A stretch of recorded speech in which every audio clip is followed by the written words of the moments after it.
Good morning friends.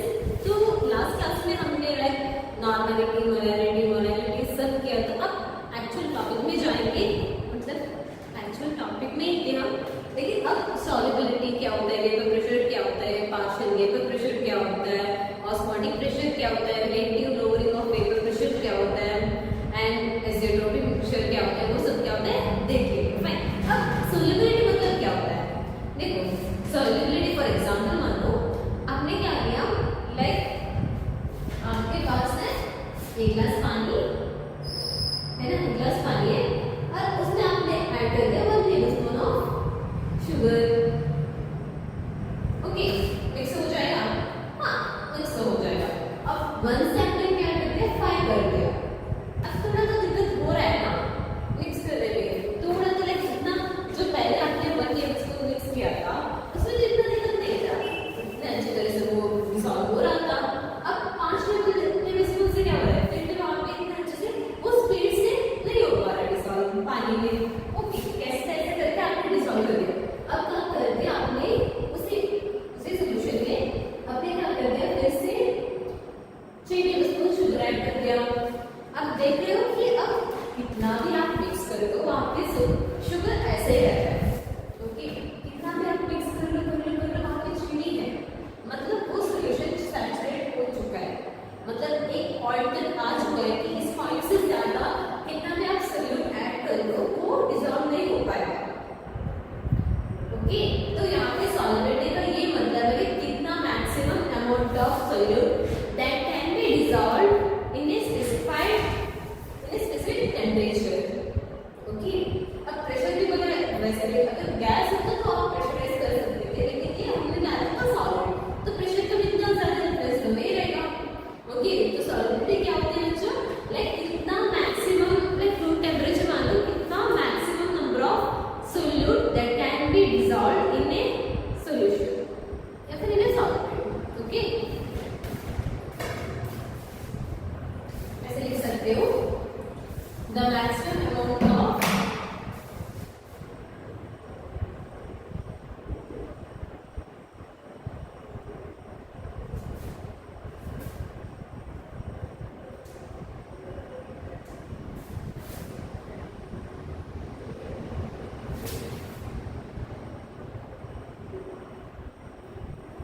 that can be dissolved in a specific in a specific amount of solvent। ऐसा नहीं कि आपने solvent भी ज्यादा कर दी, अगर solvent बढ़ेगा तो ऑब्वियसली बात है कि वहां पे क्या होगा, solubility तो बढ़ेगा ही, है ना। can be dissolved, यहाँ पे लिख देती हूँ,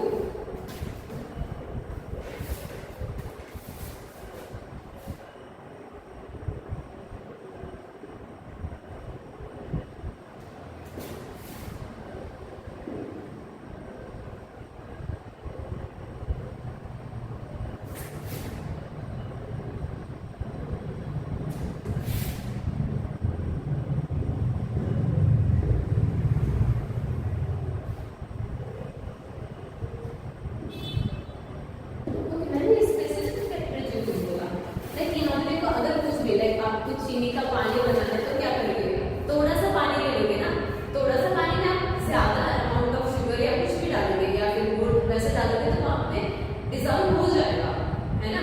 तो यहाँ पे टेम्परेचर बढ़ने से क्या होगा, लाइक मैं जो बात कर रही थी वो एक कांस्टेंट टेम्परेचर पे था, लाइक हमारा रूम टेम्परेचर पे मैं उस पानी में 5 टेबलस्पून या 6 टेबलस्पून मैं शुगर ऐड कर रही थी, ये नहीं कि वो हीट भी कर रही थी। मैं अगर हीट करती तो ऑब्वियसली मतलब वो डिसॉल्व हो जाता। तो ये भी कह सकते हैं कि as the temperature rises, solubility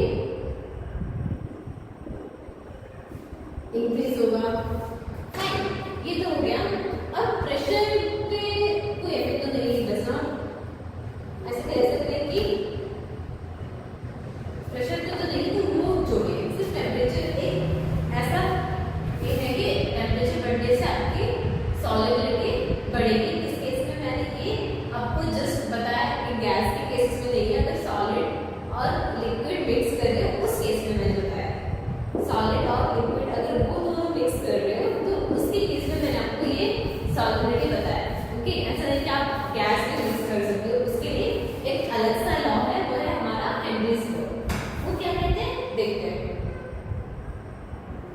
अब लिखो सॉल्युबल तो हो गया,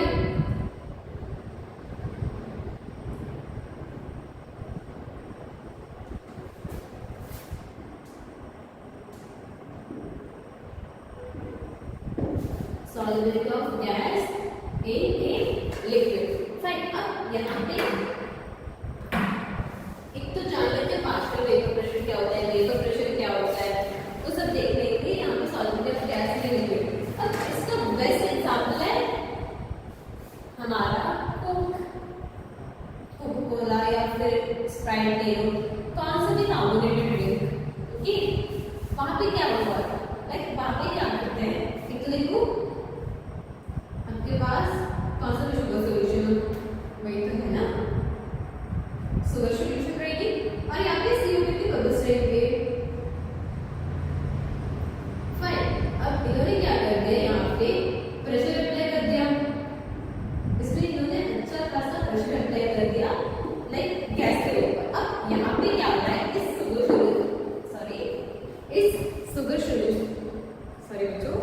इस शुगर सोल्यूशन में क्या हो रहा है कि गैस के पार्टिकल्स डिसॉल्व हो रहे हैं। ओके, वो भी किसमें, टेम्परेचर कम होना चाहिए। भाई आपको कभी गरम गरम कोक मिला है, नहीं ना, ठंडा ठंडा ही कोक मिला है ना, वो ठंडा क्यों है, इस रीजन की वजह से यहाँ पे टेम्परेचर कम होने से सॉल्युबिलिटी बढ़ेगा। किसके केस में, gas in liquid. Okay, gas as a solute, आप लिक्विड एज ए सॉल्वेंट वहां पे ऐसे सॉल्यूशन बना रहे हो तो यहाँ पे टेम्परेचर कम होना जरूरी है। अगर टेम्परेचर बढ़ गई तो यहाँ पे क्या होगा बच्चों, यहाँ पे होगा सॉल्युबिलिटी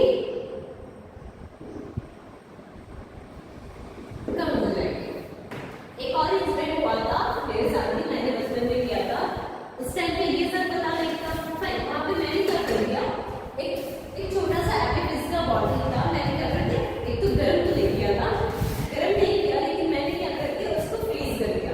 टेम्परेचर इतना भी कम नहीं रखना चाहिए कि वो फ्रीज, वो जो लिक्विड है वो फ्रीज हो जाए। अब जो गैस है वो हम फ्रीज नहीं कर सकते हो।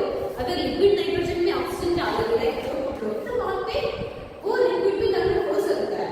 ओके, वो लिक्विड में कन्वर्ट हो सकता है लेकिन वो लाइक सॉलिड तो नहीं हो सकता। अब हमारे जो रेफ्रिजरेटर्स है वो इतना लाइक नहीं दे सकता है ना, इतना ठंडा तो नहीं हो सकता है, वो पहुंच जाएगा 0 डिग्री तक पहुंच जाएगा, उससे ज्यादा तो नहीं। ओके, तो यहाँ पे क्या हुआ, मैंने उस बॉटल को, जो भी मेरे पास बॉटल था उसको मैंने फ्रीज कर दिया। ओके बच्चों, अब क्या हुआ, लाइक जो लिक्विड था वो फ्रीज हो गया। भाई यहाँ पे बॉटल का वो जो लिक्विड था वो तो फ्रीज हो गया, अच्छी तरह जम गया। अब यहाँ पे जम गया, कौन बचा था, वो तो ऐसा पानी का नहीं था, कार्बोनेटेड ड्रिंक था। अब जो गैस मॉलिक्यूल्स है वो क्या हो गए, वो तो फ्रीज नहीं हुआ, वो लिक्विड से बाहर आ गए। अब इतना प्रेशर बिल्डअप हो चुका था इसके अंदर कि ऑब्वियसली बात है, अगर गैस आपके लिक्विड थोड़ा सा बड़ा, ऑब्वियसली बात है आप कौन सा भी वहां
ऐसे खुला छोड़ दोगे तो वो वेपर्स में कन्वर्ट होके जाएंगे। आप 10 मिनट के बाद देखो वहाँ पे खाली बॉटल रहेगा, वहाँ पे उसमें डीजल वगैरह कुछ नहीं रहेगा, लेकिन वो अपने रूम टेम्परेचर में इवैपोरेट हो चुके हैं। उसे प्रिवेंट करने के लिए हम क्या करेंगे, इसमें लिक्विड डालेंगे। मतलब वो एक वोलेटाइल लिक्विड है। नॉन वोलेटाइल लिक्विड्स का एग्जांपल है जैसे वाटर। रूम टेम्परेचर में थोड़ी ना वो लाइक पूरी तरह वेपर में कन्वर्ट हो जाएगा, थोड़ा अगर बढ़ रहा है तो फिर फाइन, फिर भी वहाँ पे वेपर्स तो होंगे, ओके। लेकिन इतना भी नहीं कि डीजल की तरह एकदम से वो गायब हो जाए, एकदम से नहीं, धीरे धीरे से। फाइन, अब यहाँ पे मान लो मैंने पेट्रोल ले लिया, फाइन, ये वोलेटाइल कंपाउंड है। अब यहाँ पे क्या होगा, ये हम कहेंगे कि इक्विलिब्रियम, मतलब यहाँ पे एक तो वेपर्स में भी वो कन्वर्ट हो रहा है, ओके, वो लिक्विड में भी वेपर से लिक्विड बन रहा है, लिक्विड से वो वेपर बन रहा है। मतलब यहाँ पे एक तो दोनों प्रोसेस चालू है, क्या एक तो कंडेंसेशन भी हो रही है और यहाँ पे वेपराइजेशन भी हो रही है ना। कंडेंसेशन भी हो रहा है और यहाँ पे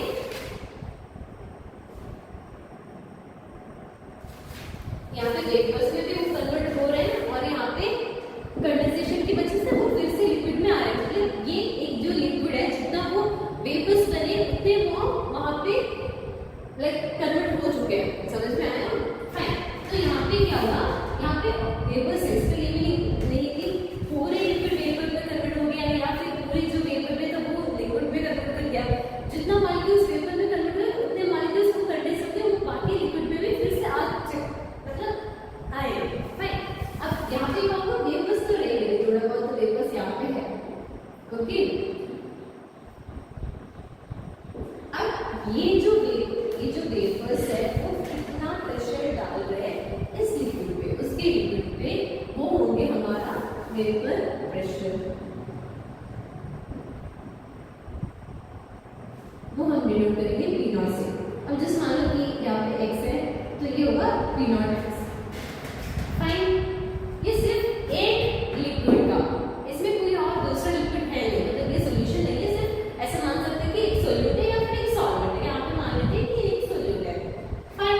अब मैंने क्या कर दिया, एक और ले लिया,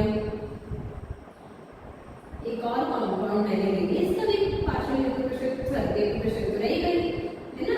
ऐसा नहीं कि इसके भी मॉलिक्यूल्स नहीं है। जस्ट मान लो कि y है, फाइन, यहाँ पे y है।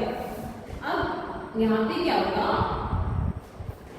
इसका भी वेपर प्रेशर बनेगा कितना, P0 ये हमारा वेपर प्रेशर है।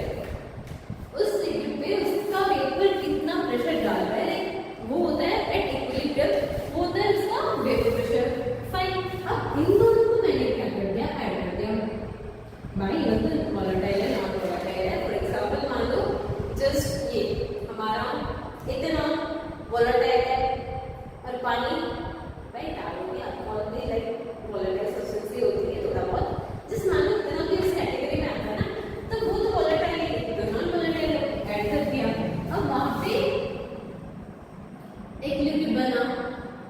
अब इसके बाद दोनों सेम है, मतलब दोनों में भी वो जो है वेपर प्रेशर सेम तो नहीं रहेगी। यहाँ पे वाटर है फिर भी वहाँ पे वेपर्स तो रहेंगे, दोनों का सेम नहीं है।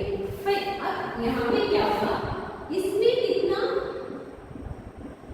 कंट्रीब्यूट करेगा, लाइक आप यहाँ पे देखोगे तो partial vapour pressure of x proportional रहेगा उसके मोल फ्रैक्शन से।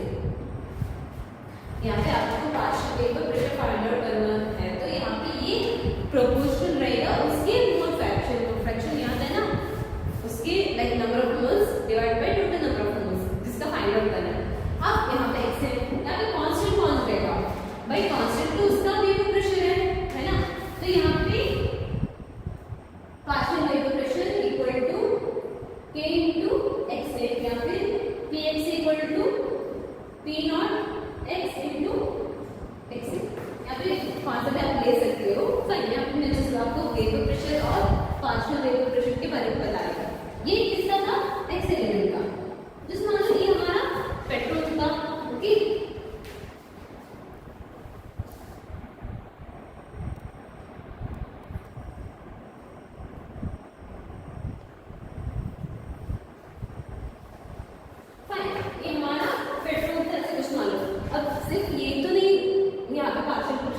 अप्लाई कर रहे हैं ना, यहाँ पे वाटर भी है, तो उसका कैसे करेंगे, Vy equal to partial into pressure of water, या फिर जो भी सॉल्यूट है सॉल्वेंट है equal to P not y into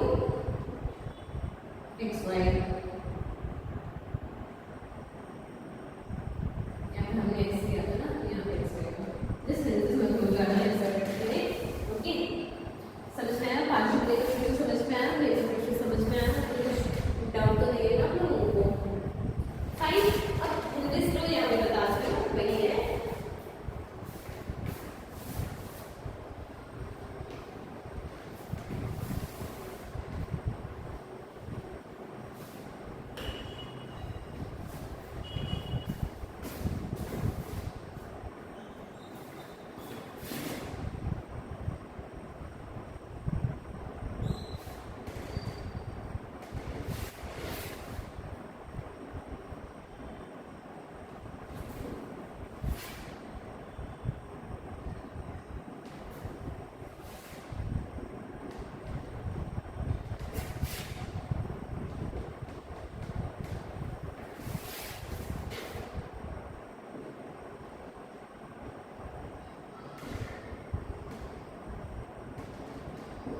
Is proportional to the mole fraction of the gas in the solute. Mole fraction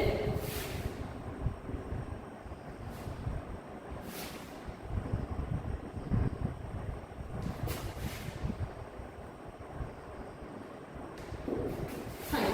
यहाँ पे क्या रहेगा, P नॉट, जिस मान लो A है, proportional to x A, P not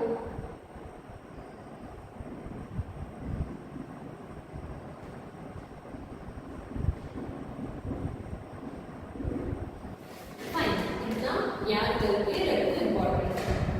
okay बच्चों,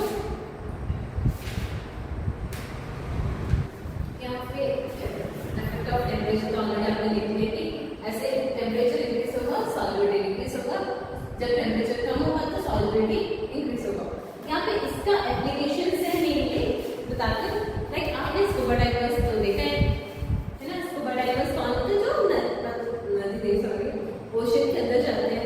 अब वहां पे क्या होता है, जैसे वो नीचे गए, ओके, वहां पे एक रहेगा कंडीशन फॉर्म होता है बेंड्स, बहुत पेनफुल रहता है। कैसे होता है बताती हूँ। आप क्या कर रहे हो, ऑक्सीजन के टैंक लेके जा रहे हो, उसके बाद है कि आप फिश नहीं हो कि वो डिसॉल्व ऑक्सीजन आप अच्छे से अपने गिल्स पे ले सके, आपके पास गिल्स भी नहीं है, सिर्फ लंग्स है ना, फाइन, वो बाद में देख लेंगे। और वहां पे क्या होता है, आप नीचे जा रहे हो, फाइन, वहां पे क्या होगा, नीचे जा रहे हो टेम्परेचर इंक्रीज होगा, नए टेम्परेचर ओशन के अंदर क्या होता है, टेम्परेचर तो डिक्रीज हो रहा है। एक और बात यहाँ पे, ओके, यहाँ प्रेशर का एप्लीकेशन तो नहीं होगा, लेकिन यहाँ पे कह सकते हैं कि जैसे आप प्रेशर बढ़ाओगे तो सॉल्युबिलिटी भी क्या होगी, बढ़ेगी। जैसे आपका प्रेशर बढ़ा, सॉल्युबिलिटी भी क्या होगा, बढ़ेगा। फाइन, इसमें कुछ डाउट नहीं, जैसे आपका प्रेशर बढ़ रहा है, सॉल्युबिलिटी भी क्या हो रही है, बढ़ रही है। फाइन,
ये तो प्रेशर ऑफ या फिर यहाँ पे ऐसे ले लेते हैं, ऐसे ले लेते हैं, यहाँ पे नॉट करते हैं, ये क्या हो जाएगा हमारा P2 नॉट 5, ये हमारा टोटल प्रेशर। ये टोटल प्रेशर कैसे कैलकुलेट करेंगे? ये हमारा partial vapour pressure P1, partial vapour pressure of P2। Obviously यहाँ पे ये दोनों तो मिलेंगे, Pt equal to P not A plus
properties क्या बताएगा?